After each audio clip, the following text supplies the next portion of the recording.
Forum Radio J, Frédéric Aziza. Radio J. Bonjour à tous et bienvenue au Forum Radio J dont vous êtes l'invité, Brice Hortefeux, bonjour. Bonjour. Alors au menu de cette émission, bien la préparation du budget et puis le contexte économique et social. Comment notamment trouver les 40 milliards d'économies nécessaires en rognant sur les dépenses de santé, sur le budget des collectivités locales auxquelles vous êtes attachés, sur le social ou en augmentant les impôts. Et puis quelle contribution de LR, des Républicains, au débat autour du rétablissement des finances publiques. Force d'appui au gouvernement ou force d'opposition à François Bayrou et à Emmanuel Macron. Et puis au-delà, quid du Carotaillot, sa victoire à la présidence de LR. En fait-il l'homme fort de la droite et son candidat naturel à la présidentielle? Mais pour commencer, Brice Hortefeux, ce qui fait l'actualité de ce dimanche, le PSG champion d'Europe, c'est quoi? C'est la victoire de Paris, de la France ou du Qatar? C'est certainement la victoire du travail, du sérieux, de la patience, puisque cela a été dit à juste titre. Cela ne s'était jamais produit pour le PSG. La dernière fois qu'un club français a gagné, c'était l'OM, c'était il y a 32 ans. Mais il faut reconnaître que l'organisation, la volonté, les moyens ont permis de ce succès et que chacun y a apporté sa part. On reparlera du Qatar, mais d'abord, au passage, cette victoire du PSG a été accompagnée d'incidents, à Paris même d'ailleurs en province. Bruno Retailleau a accusé, je cite, des barbares d'être venus commettre des violences à Paris. Est-ce que c'est le bon terme? Et qu'est-ce que cela dit de l'évolution de la société et puis aussi du monde sportif et du monde du foot? D'abord, il ne faut pas résumer la société à ces incidents. Mais vous dites aussi barbare ou pas? Ces incidents qui sont inadmissibles. Moi, je suis issu d'une terre de rugby, l'Auvergne, et il n'y a pas ce type d'incident. Ensuite, la qualification, oui, barbare, sauvageon, tout a été voyou, et surtout abruti. Toute la panoplie des mots s'applique. Mais ce qui est important, c'est qu'il y ait une réaction de la part des pouvoirs publics, de la part de l'autorité. Ça n'a pas toujours été le cas? Il faut qu'il y ait cette réaction. Et par exemple, je crois qu'il y a eu 426 interprétations au total sur le territoire français. Ça veut dire qu'il y a des personnes qui ont été identifiées, qui ont été interpellées. Je voudrais ensuite savoir combien il y en a qui seront déférées. Et une fois qu'elles sont déférées, savoir combien il y en a qui sont condamnées. Parce que, vous savez, la meilleure des préventions, c'est la certitude de la sanction. Encore faut-il que la sanction soit effective et qu'elle soit rapide. Un mot sur le Qatar. Beaucoup s'inquiètent sur le poids du Qatar au niveau de la société française. On va préciser les choses. Le Qatar bénéficie d'une convention fiscale bilatérale particulièrement avantageuse avec la France et a été signée en 1990 et ensuite étendue en 2008 sous Nicolas Sarkozy. Une convention qui permet au Qatar d'être exonéré d'imposition sur les plus-values immobilières, d'impôts sur les dividendes, sur les redevances et sur les revenus des créances pour un coût évalué à entre 150 et 200 millions d'euros par an. Est-ce qu'il faut revoir cette convention? Le Qatar est un petit pays par sa population, et un très grand pays par ses ressources, notamment gazières, et ses capacités financières. Le Qatar choisit d'investir là où il pense que donc il y a 10 milliards prévus d'ici à 2030. Le Qatar choisit d'investir là où il pense que c'est utile, et comme vous le savez certainement, le Qatar investit davantage, ou à presque équivalent, il y a quelques années c'était davantage, encore en Allemagne. Donc, mais cette convention, il faut la revoir? Il faut revenir dessus ou pas? Il faut peut-être l'aménager, il faut peut-être l'adapter, mais c'est aujourd'hui un partenaire. Un partenaire, alors, on évoque aussi une question, puisqu'il y a eu ce rapport sur l'entrisme des frères musulmans. Est-ce que le Qatar joue un rôle central dans cet entrisme des frères musulmans en France et ailleurs? Avec aussi l'appui du Qatar au Hamas. C'est un sujet connexe. Vous faites référence à la publication du rapport décidé par Bruno Retailleau à juste titre. Ce rapport, qui est un rapport complet de 73 pages. Ouais. Pourquoi je précise cela? Parce que la question concernant les frères musulmans entraîne une question qui est immédiate, c'est celle du financement. Et il y a un certain nombre de pays qui ont apporté le financement aux frères musulmans. Le Qatar? Il y a eu le Qatar, il y a eu l'Arabie saoudite, il y a eu les Émirats arabes unis, il y a eu la Turquie. Mais, comme vous le savez, un certain nombre de ces pays ont revu leur position et au contraire condamnent les frères musulmans, voire les interdisent purement et simplement. Donc, et il y a eu effectivement un financement qatari, mais pas seulement qatari, avec les pays que je viens de citer. Alors, ce rapport sur les frères musulmans, est-ce que vous avez appris des choses en le lisant ou est-ce que c'est la confirmation que ce que vous avez pu constater quand vous étiez musée intérieur, ça remonte à quoi, 13-14 ans? Non, il y a une évolution, et une évolution qui est extrêmement préoccupante et dangereuse concernant l'entrisme. Enfin, les frères musulmans, encore une fois, ils ne sont pas apparus la semaine dernière. C'est un siècle. Les frères musulmans, vous le savez, c'était créé en 1928 dans la banlieue du Caire. Et en réalité, ils sont à l'offensive depuis 70 ans. Pour notre pays, pour l'Europe, c'est une situation particulière. Dans notre pays, l'entrisme est apparu clairement à partir de 1983 avec l'UOIF qui, vous savez, ensuite s'est transformé et ainsi de suite, avec une dissolution du CCIF qui est devenu ensuite européenne et ainsi de suite. Mais donc, la question, c'était, vous avez été bilatérale, est-ce que vous avez appris des choses ou est-ce que tout était connu? C'est une confirmation de l'amplification de la menace parce que c'est une menace. Et donc les frères musulmans, vous savez, Bruno Retailleau a d'ailleurs rappelé récemment la doctrine, enfin l'objectif des frères musulmans. Il faut revenir à ce qu'ils sont, c'est-à-dire ils ont deux objectifs: la création d'un État islamique, la Oumma, et l'application, y compris en France naturellement, et la charia. Et il faut le craindre. Ce sont les deux. Donc, il faut être implacable là-dessus. Pourquoi ? Parce que cette tendance de l'islam radical, ce n'est pas simplement une spiritualité, ce n'est pas simplement une religion, c'est un code civil, c'est un code pénal, c'est ce qui régit tout de la vie jusqu'au tombeau. Donc à vous entendre, ça va contre les valeurs de la République. C'est totalement opposé aux valeurs de la République et c'est pour ça qu'il faut les combattre. Mais vous savez, vous avez cet idéologue qui s'appelle Youssef Al-Kawadari, si j'écorche pas son nom, dont l'existence a été rappelée par Bruno Retailleau, qui avait déclaré des choses de manière très simple, très nette et très transparente dès 2002, puisqu'il avait dit avec vos lois, nous vous coloniserons, avec nos lois, nous vous dominerons. C'est ça l'objectif. Et donc, ce rapport, la publication de ce rapport, et puis les mesures qui vont être prises après, c'est une réponse à ça? Oui, c'est un constat qui confirme l'entrisme, pas simplement chez nous, parce qu'il faut bien quand même comprendre, il ne faut pas non plus tout noircir, c'est que cette sensibilité de l'islam radical est en régression dans les pays arabo-musulmans, il est en régression sur une grande partie de l'Afrique, hors Sénégal et Mauritanie, mais en revanche, il considère l'Europe et la France comme une terre d'expansion. Alors justement, vous parlez de la France. Jean-Luc Mélenchon, il voit dans ce rapport le fait que l'islamophobie a franchi un seuil. Qu'est-ce que ça vous inspire? Et il dit d'ailleurs, il précise aussi, il ajoute que ce sont des méthodes déjà appliquées dans le passé, d'abord contre les protestants et ensuite contre les juifs. D'abord,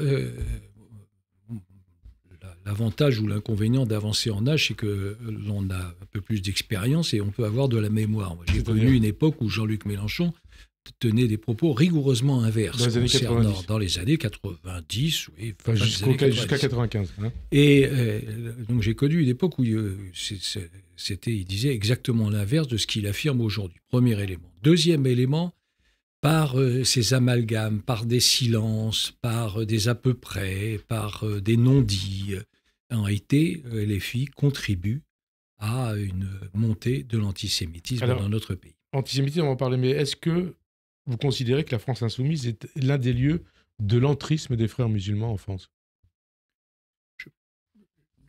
Je ne pense pas qu'on puisse dire cela, parce qu'ils ne le font pas. Ils ne le font pas naturellement de manière directe, mais je vous dis, il y a des silences qui sont éloquents. Des silences éloquents, et puis il y a, par rapport aux frères musulmans, il y a aussi la perspective des élections municipales. Certains craignent une municipalisation des frères musulmans. Et vous? Oui, il faudra être extrêmement vigilant sur ces sujets. Il y a, c'est pas un phénomène national, même si le rapport indique qu'il y a dans plusieurs dizaines de départements une volonté d'entrisme, puisque les frères musulmans, il faut savoir que leur nom, c'est là où il y a eu une évolution considérable, puisque On considère qu'il y a à peu près 200 lieux de culte, et qu'il y a 280 associations culturelles, sportives et tout comme ça qui sont directement affiliées, qu'il y a un réseau d'écoles confessionnelles, et surtout qu'il y a aujourd'hui à peu près, c'est l'estimation du rapport, 91 000 fréristes qui fréquentent les mosquées. Donc 91 000, on rentre pas, c'est pas l'épaisseur d'un trait, c'est pas une équipe de foot.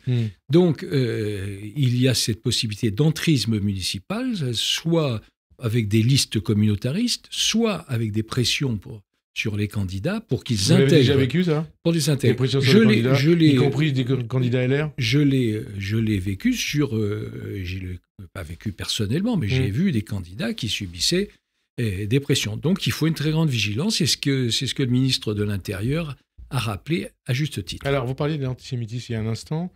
Dans l'actualité du week-end, il y a cette dégradation à la peinture verte de lieux de synagogues et de lieux liés à la communauté juive.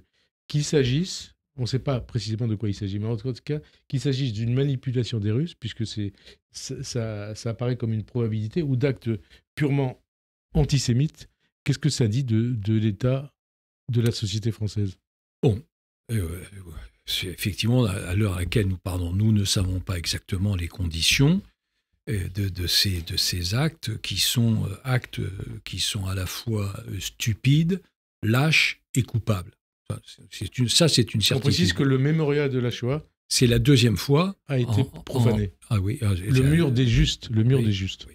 Et il y a un an, on se souvient qu'il y a un an, l'enquête a démontré qu'il s'agissait de 3 Bulgares, et d'une manipulation russe, agités par les services de renseignement russes. Mais en tout cas, le rappel, il est là. C'est stupide, lâche et coupable.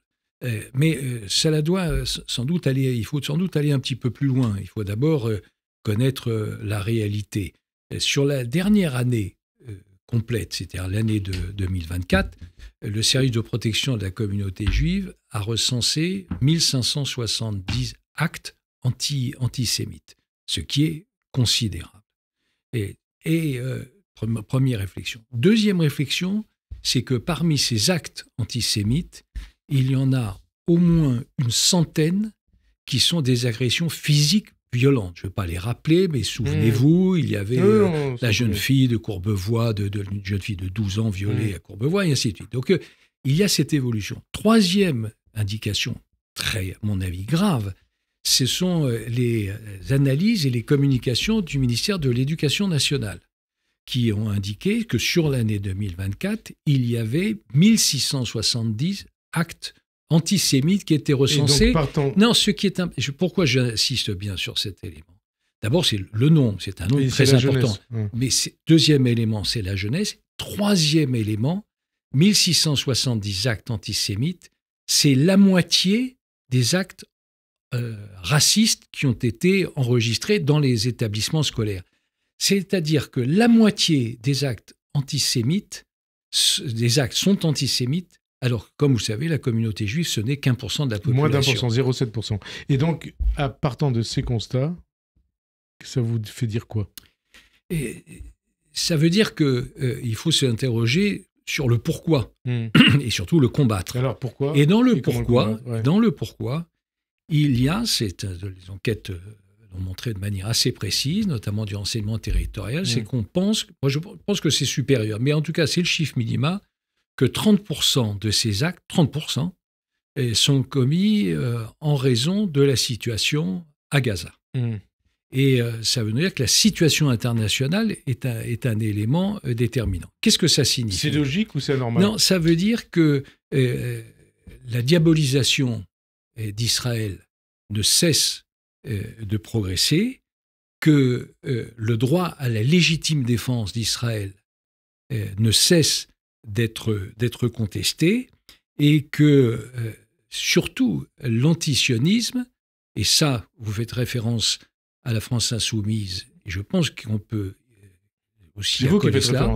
Oui, enfin, vous évoquiez la France insoumise, mais je pense qu'on peut aussi l'associer, c'est que l'antisionisme ne cesse de masquer un antisémitisme qui, aujourd'hui, finalement se banalise. Alors, Et c'est ça qui est très dangereux. Donc là, c'est l'après 7 octobre qui a débouché justement sur, comme vous le disiez, une vague d'antisémitisme sans précédent, avec en tête de gondole Jean-Luc Mélenchon et la France insoumise.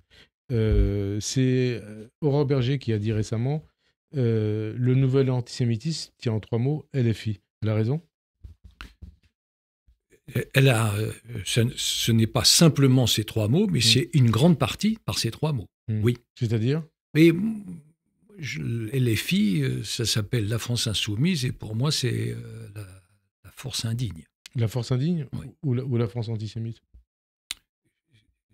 C'est la force indigne, notamment par cet antisémitisme. Et le parcours, vous parliez de Jean-Luc Mélenchon, que vous avez connu il y a 30, 40 ans. N'exagérez pas quand même. Au moins 30 ans. Au moins 30 ans. Oui. Je sais que ça nous rajeunit pas, mais quelques décennies. C'est la vie. Non, je l'ai vu pour parler simplement de Jean-Luc Mélenchon, je l'ai croisé au Parlement européen où il a siégé pendant un certain nombre d'années. Et donc, son évolution, elle vous inspire quoi? C'est une dérive. Ouais. C'est aujourd'hui, il y a eu incontestablement une dérive de la France insoumise sur bien des sujets. Mais on peut lister sur tous les sujets sur lesquels ils disent n'importe quoi. Il y a ce sujet dramatique en refusant finalement d'admettre que le Hamas est un mouvement terroriste, en diabolisant Israël, et en confondant anti-sionisme et antisémitisme.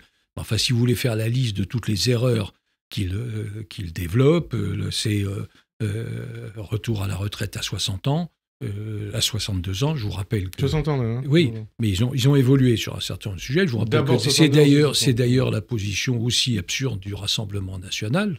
Là-dessus, ils sont mano et mano.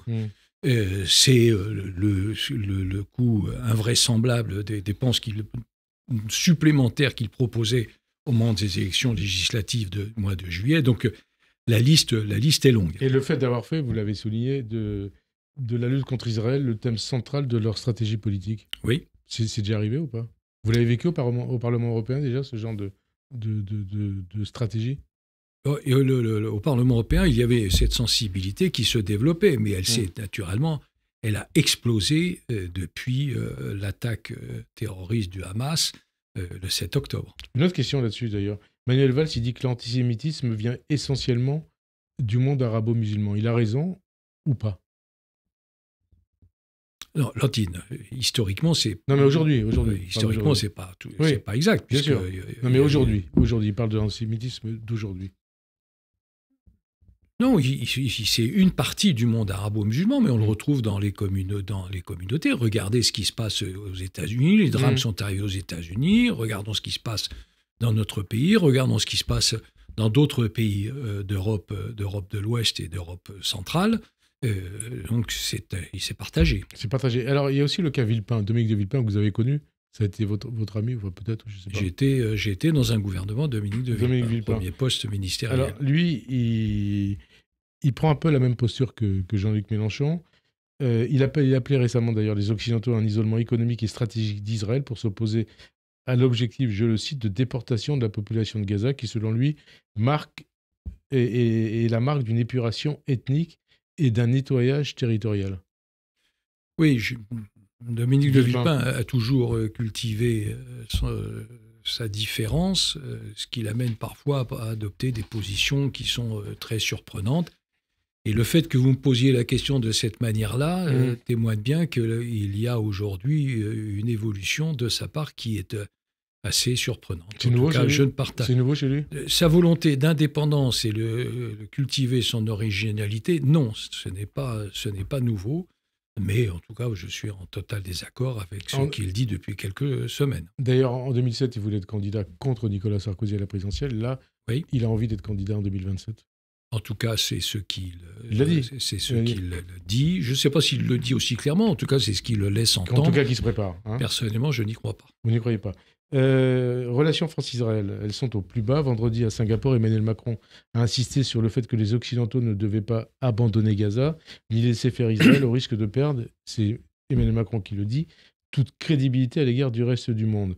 Qu'est-ce que vous en pensez? Est-ce qu'il faut dire qu'après le temps de l'amitié, le divorce est acté entre la France et Israël?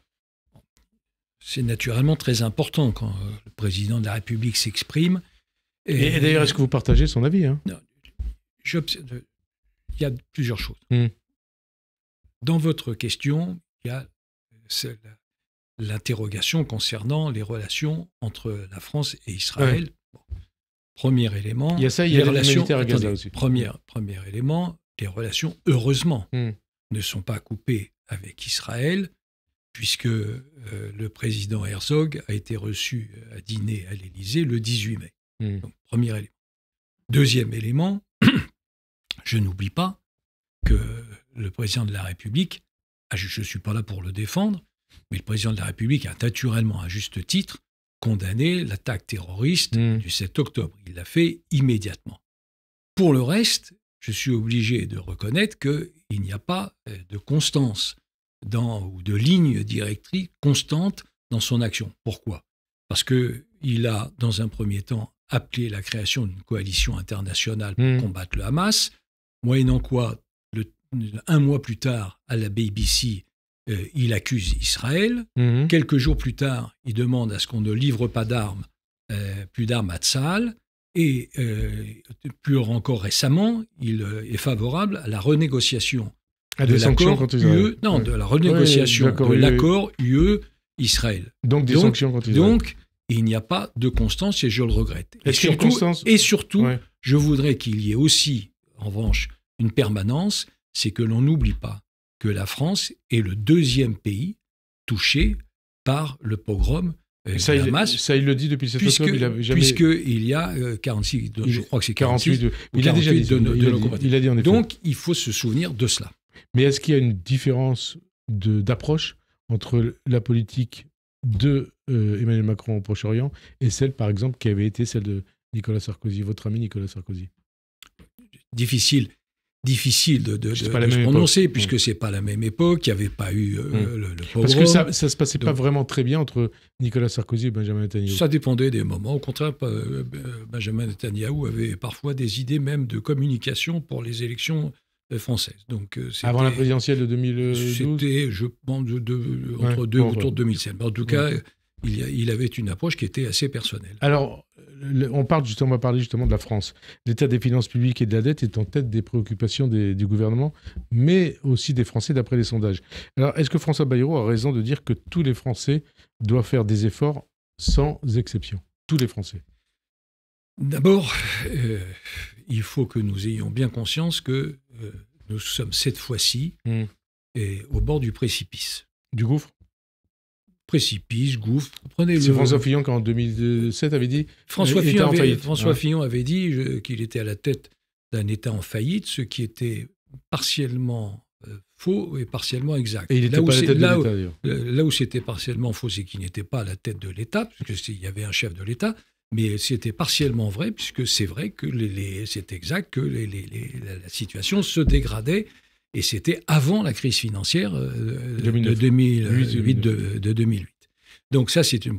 Mais nous sommes, c'est vrai, au bord du précipice. Qu'est-ce que ça veut dire ? Il ne s'agit pas de faire la litanie. En principe, pour des auditeurs, vous avez été député européen, donc vous savez précisément ce qui s'est passé dans les autres pays européens, notamment la Grèce. Hein ? Oui. Est-ce qu'on est dans une situation à la Grèce ? On est dans une situation à la Grèce, pour le comprendre. Pas besoin de 50 000 chiffres, mais vous avez sur le premier trimestre de cette année la croissance qui est de 0,1%, c'est-à-dire complètement atone. Vous avez la Commission européenne qui vient de revoir à la baisse la prévision de croissance française, 0,6, c'est-à-dire très faible. Je vous rappelle que c'était 1,2 en 2024 et 1,4 en 2023. Mais peut-être encore au-delà de la croissance allemande. Donc, comme ça, vous avez un déclin de notre part industrielle dans notre richesse nationale, 9%, alors que la moyenne, par exemple, de l'Union européenne, c'est 15%. Vous avez un repli de la consommation qui était très préoccupant. Et pourquoi c'est très préoccupant ? Parce que la consommation, c'est le moteur de la croissance. De la croissance et donc de l'emploi. Donc, vous avez toute une série d'exemples auxquels s'ajoute l'importance du déficit, près de 168 milliards. Alors, partant de ces constats, est-ce que tous les Français donc la question, attendez, là, parce que c'est pas... On ne peut pas traiter un sujet aussi important avec 3 formules. Et la question, elle est assez simple. Est-ce que nous voulons préserver ? Et je le dis, moi, je le dis avec certaine gravité, mais Est-ce qu'on veut préserver la gratuité de l'école? Est-ce que l'on veut préserver la quasi-gratuité des soins? Est-ce que l'on veut préserver la garantie du versement des pensions, donc le modèle français, des retraites, ce qui fait de la France un espace privilégié dans le monde. Est-ce qu'on veut préserver cela? Et à quel prix on peut le préserver? Et on ne pourra le préserver qu'au prix d'un effort collectif. Est-ce que ça s'est déjà produit dans notre histoire? Oui, ça s'est déjà produit. Après produit la guerre de en 1900, ça s'est produit en 1958, quand le général de Gaulle est revenu au pouvoir. Il a imposé effectivement un effort qui était un effort collectif, partagé et juste. Et avant en 1945. Et ces trois éléments. Ouais. Donc, il faut, pour que ça soit accepté et acceptable, que cela reprend sur ces trois points.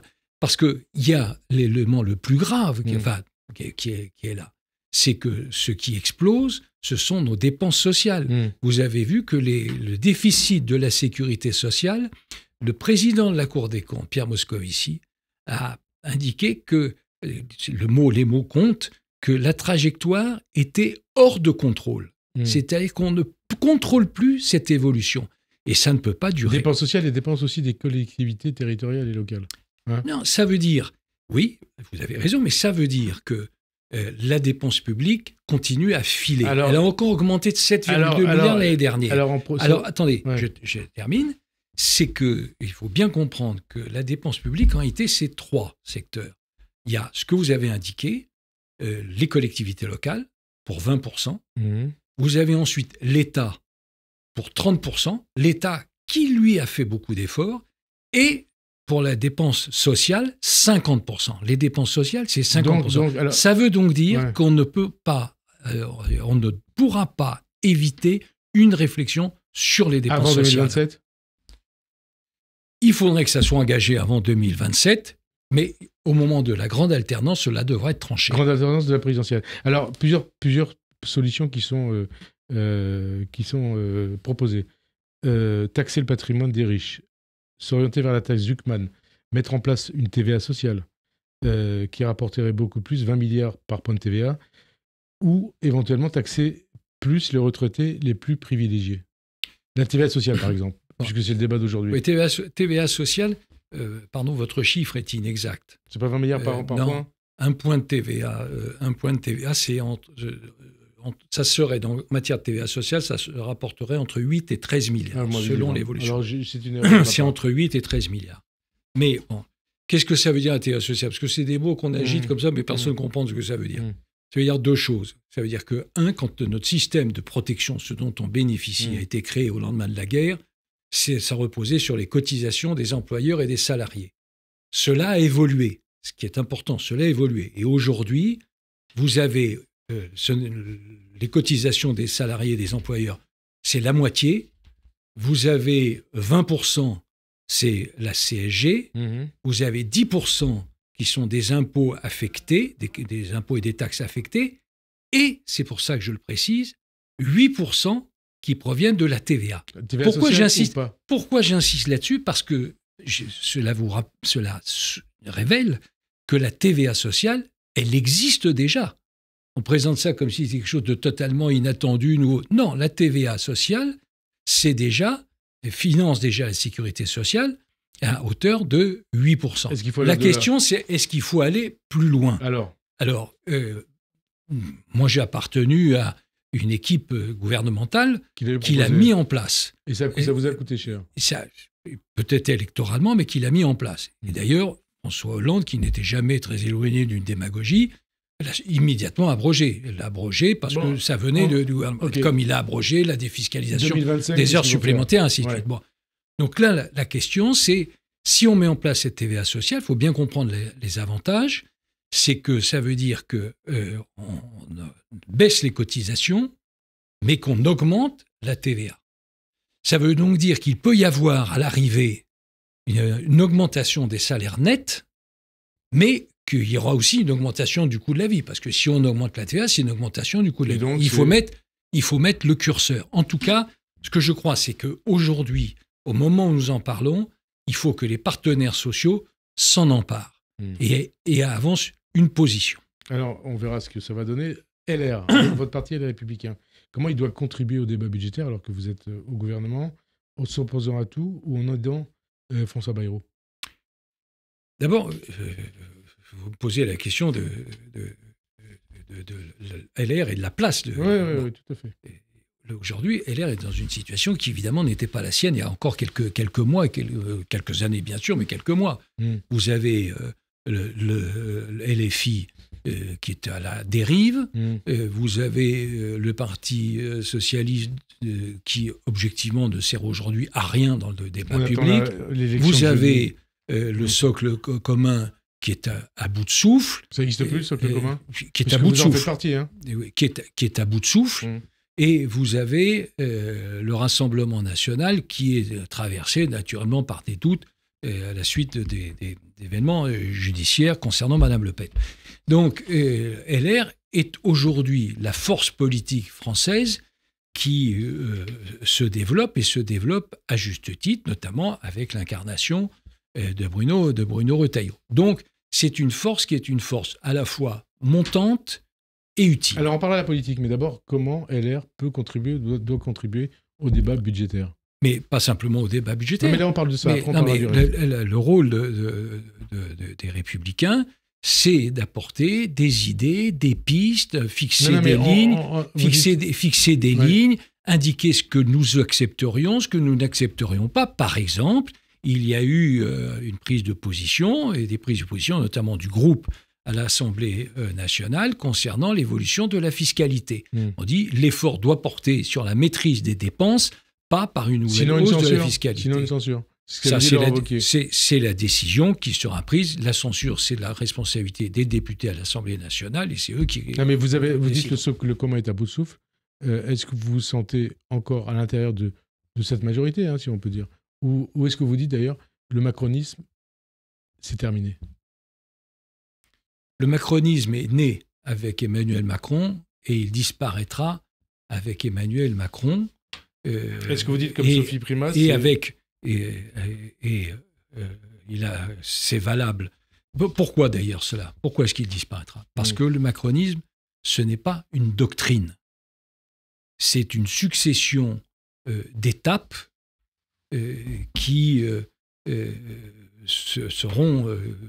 Il n'y a pas de permanence. Est-ce qu'il est en état de mort clinique, le macronisme? Non, je ne dis pas ça. Je dis que le macronisme ne survivra pas à Emmanuel Macron, c'est ma conviction, pour une raison simple, ce n'est pas une doctrine, c'est une succession d'étapes et en aucun cas une permanence. En revanche, il y aura naturellement le bilan du macronisme. Et alors? Et il appartiendra à Emmanuel Macron, bien sûr, de le défendre, et à tous ceux qui ont appliqué scrupuleusement la politique d'Emmanuel Macron et qui ont d'ailleurs quitté leur famille politique d'origine pour exercer des responsabilités, Édouard Philippe, Gabriel Attal, Gérald Darmanin, ils sont sur la page. Mais pour vous, le bilan du macronisme, il est globalement positif ou totalement négatif? Eh ben, le temps du bilan va venir. Le temps du bilan va venir. Donc c'est ça la réalité. Ma conviction, si vous me demandez mon sentiment, ma conviction, c'est qu'en 2027, on tournera une page sur laquelle il y a tous ceux que je viens de citer. Et il faudra écrire une nouvelle page sans pour autant déchirer la précédente. Mais il faudra écrire une nouvelle page. Et je pense que ça se fera avec le candidat des Républicains. On verra, on va en parler. Mais j'ai oublié une question tout à l'heure quand on parlait de l'état des finances publiques. Il y a un débat aujourd'hui sur le coût des anciens ministres de l'Intérieur, de la Défense, des premiers ministres qui bénéficient de protection policière, d'une voiture de fonction. Vous en faites partie, vous bénéficiez de ces dispositions. Est-ce que vous êtes prêt à abandonner? Mais tout ça, c'est le petit bout de la lorgnette. Mais c'est un débat qui a été lancé. On sait par exemple que celui qui coûte le plus cher, c'est Dominique de Villepin, 207 000 € par an. Oui, enfin, je vous rappelle que notre dette est de 3 300 milliards. C'est une donc question. Vous avez mais bien sûr, il faudra qu'il y ait un effort collectif, bien sûr. Vous êtes prêt à renoncer il faut qu'il y ait un effort, bien sûr. Encore une fois, pour que l'effort soit partagé, soit compris, soit accepté, il faut qu'il soit juste. Et c'est l'effort collectif. Mais, encore une fois, je vous le dis, le déficit de la sécurité sociale, c'est 15 milliards. Ouais. C'est pas 200 000 €. Bien sûr. Bien sûr. Alors, le cas Retailleau, depuis qu'il est à Beauvau, est-ce qu'il a démontré qu'il était compétent? ou plutôt qu'il ne pouvait pas faire grand-chose? Même si ça remonte à quelques mois seulement. Bruno Retailleau, c'est le courage des mots. Et le choc c'est le courage des mots, c'est la volonté de faire, c'est la capacité de décider et l'ambition de résultat. On peut le comparer... Ce qui est déjà beaucoup. Est-ce que vous le comparez au parcours de Nicolas Sarkozy quand il était au ministère de l'Intérieur? On ne peut pas encore comparer, puisqu'à l'époque... Non, mais sur sa manière d'apprendre les choses. On ne peut pas encore comparer, parce que au-delà des formules et des postures, si l'on veut comparer, il faudra regarder les bilans. Aujourd'hui, vous savez, le ministère de l'Intérieur, c'est pas un hors-bord, c'est un paquebot. Donc pour redresser, c'est très compliqué. Est-ce qu'il a commencé à redresser? Il a commencé, bien sûr, il a engagé... Ce qui a été fait avant lui, notamment par Gérald Darmanin, ça n'allait pas dans le bon sens? Je vois qu'en matière d'immigration, quand j'ai quitté le ministère de l'Intérieur sous l'autorité de Nicolas Sarkozy, il y avait 192 000 titres de séjour qui étaient délivrés. Il y en a 330 000 aujourd'hui. Je vois qu'il y avait 55 000 demandeurs d'asile. Aujourd'hui, en réalité, si on fait tout, si on additionne tout, c'est autour de 160 000. Je me souviens qu'il y avait 75 000 bénéficiaires de l'aide médicale d'État. Aujourd'hui, on en est à 450 000. Je me souviens qu'il y avait 237 000 entrées chaque année, ce qui était déjà beaucoup. Aujourd'hui, on en est au demi-million. Je me souviens que le taux d'exécution des OQTF, qui était largement insuffisant, c'était 22%. Aujourd'hui, c'est 6%. Je me souviens de tout cela. Je me souviens qu'en matière de délinquance, lorsque, encore une fois, sous l'autorité de Nicolas Sarkozy, j'ai quitté ces fonctions, tous les agrégats étaient à la baisse, parfois très légère baisse. Tous les la délinquance étaient à la baisse, sauf, pour être tout à fait honnête, le narcotrafic qui commençait à augmenter. Aujourd'hui, comme vous le savez, il y a 1000 agressions par jour, il y a 600 cambriolages, il y a 23 agressions au couteau, il y a un certain nombre d'éléments qui montrent qu'il y a une situation qui est totalement différente. Donc on ne peut pas comparer. Est-ce que vous faites comme certains autres de vos collègues ou de vos amis de LR ou RN, ou Éric Ciotti, vous dites que tout vient d'immigration? Alors, l'immigration, je parlais pour la délinquance. La délinquance et la sécurité. Bien sûr que l'immigration est en grande partie responsable de la délinquance. Ce n'est pas une opinion, c'est un fait. Quand vous savez que la population étrangère est de l'ordre de 10%, je parle étrangère, je ne parle pas de tous ceux qui ont acquis la nationalité française, est de l'ordre de 10% de notre pays et que ça fait 24% des personnes incarcérées, donc vous avez le chiffre en lui-même. Vous êtes certain de ça? Le chiffre lui-même, oui. On n'a pas. Moi, je suis d'ailleurs. Je regrette beaucoup qu'on n'ait pas finalement été plus loin sur les statistiques ethniques, parce que on ne peut améliorer. Les statistiques ethniques. C'est-à-dire que, comme se font les Anglo-Saxons, si les personnes sont telle ou telle origine. Pourquoi c'est indispensable? Pas du tout pour ostraciser, c'est simplement pour corriger et améliorer. Il faut que l'on connaisse et que l'on connaisse précisément. Bon, la France ne l'a pas retenu. Je pense que c'est une erreur. J'avais moi-même d'ailleurs à l'époque hésité. J'avais été sollicité. Vous aviez une association qui s'appelait le CRAN, c'est-à-dire le Conseil représentatif des associations noires, qui me l'avait demandé, qui était favorable à ces statistiques ethniques. Et je regrette que ça ne soit pas fait. Mais en tout cas, la réalité, si la question est-ce qu'il y a une surreprésentation des délinquants parmi la population étrangère, la réponse est oui, c'est un fait établi. Et donc, à partir de ça, qu'est-ce que vous dites par rapport à l'immigration? Qu'est-ce qu'il faut faire? C'est-à-dire qu'il faut engager une politique d'immigration qui soit extrêmement vigoureuse, qui repose sur 4 points très rapides. Premier point, lutter contre l'immigration illégale. Tout le monde est d'accord d'ailleurs aujourd'hui, je parle dans l'opinion bien sûr, mais y compris dans les forces politiques, il n'y a pas de sujet. Deuxième élément, il faut diminuer l'immigration légale. Aujourd'hui, celle-ci est trop importante. Je vous dis, il y a 330 000 titres de séjour. Elle est trop importante. Vous savez, vous avez 492 000, c'est une dernière chiffre que j'ai trouvé, étrangers qui sont aujourd'hui sans emploi sur notre territoire. Bon. Et il n'y a pas besoin de faire venir de la main-d'œuvre supplémentaire. Nous n'en avons pas besoin. Il faut d'abord travailler celle qui est déjà là. Troisième élément, il faut encadrer le droit d'asile qui est devenu la première filière d'immigration illégale en réalité dans notre pays. C'est devenu, et ça entraîne des clandestins.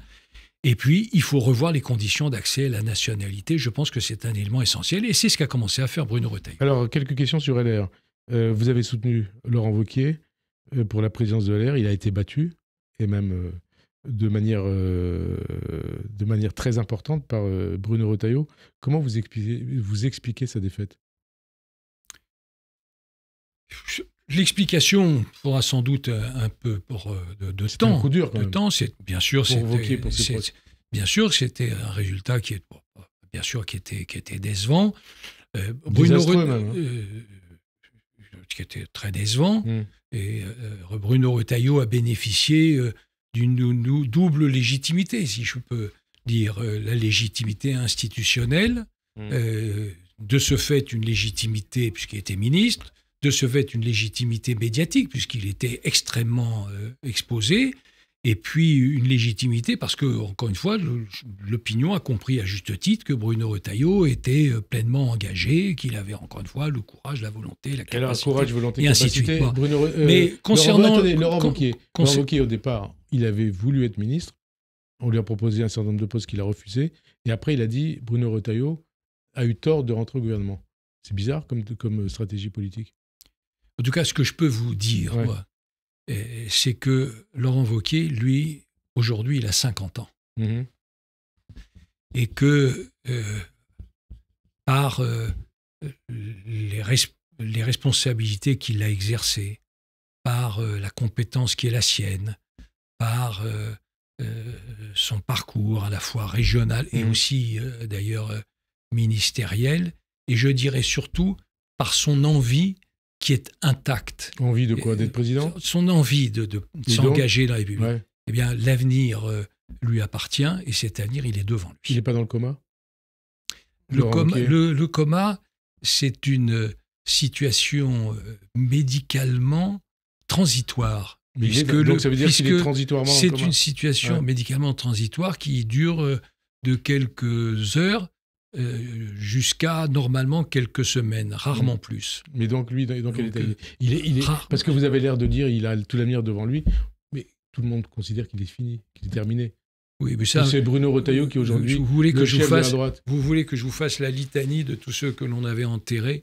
En 1988, souvenez-vous, Jacques Chirac est battu sévèrement. Il est battu au plan national. Il est même battu en Corrèze alors qu'il avait porté à bout de bras la Corrèze.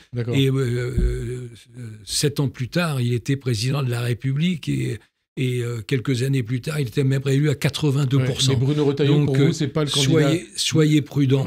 Moi, je pose des questions. Bruno Retailleau, c'est pas le candidat naturel de LR et de la droite à la prochaine présidentielle? Bruno Retailleau dit lui-même, il cite lui-même un proverbe vendéen en disant « colline après colline ». Bon, il a franchi plus qu'une colline, il a franchi la moyenne montagne. Il a franchi même le Puy-de-Dôme. Il a franchi peut-être, parce que le Puy-de-Dôme, c'est la moyenne montagne.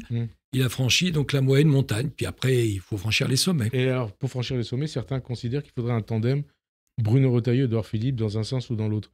Ça serait une bonne idée ou pas? Moi, aujourd'hui, je ne le pense pas. Pourquoi? Parce que la Ve République suppose, pour exister et pour être utile, que les familles politiques aient un candidat à l'élection présidentielle. Vous savez qu'une famille politique une famille politique qui n'a pas de candidat à l'élection présidentielle, c'est généralement qu'elle n'est pas utile, et si elle n'est pas utile, ça j'en suis sûr, elle disparaît. Donc moi je souhaite que ma famille politique se prépare à avoir un candidat à une élection présidentielle. Maintenant, si vous allez plus loin en me demandant si pour autant je suis favorable à une primaire, j'y suis totalement défavorable, puisque je l'ai vécu, notamment aux côtés de Nicolas Sarkozy en 2016, et je me souviens que la primaire ouverte, elle avait été en réalité faussée, puisque aujourd'hui on sait, toutes les enquêtes ont été menées, que 14% des électeurs qui avaient participé à la primaire de la droite ont été pour fausser les résultats. Et sur ce plan-là, ça a parfaitement fonctionné. Donc pour moi, primaire, première et dernière. Dernière question, vous concernant personnellement. Pour vous, la politique, ça continue ou c'est fini depuis le procès libyen? C'est une étape concernant le procès libyen. Est-ce que ça vous a donné quand même envie de continuer ou vous dites stop, j'arrête? La politique, c'est à la fois une épreuve et un combat. Et selon la formule de Nietzsche, ce qui ne tue pas rend plus fort. Merci en tout cas, Brice Hortefeux, d'avoir répondu à notre invitation. Bonne fin d'après-midi sur Radio J. À dimanche prochain. Merci. Merci.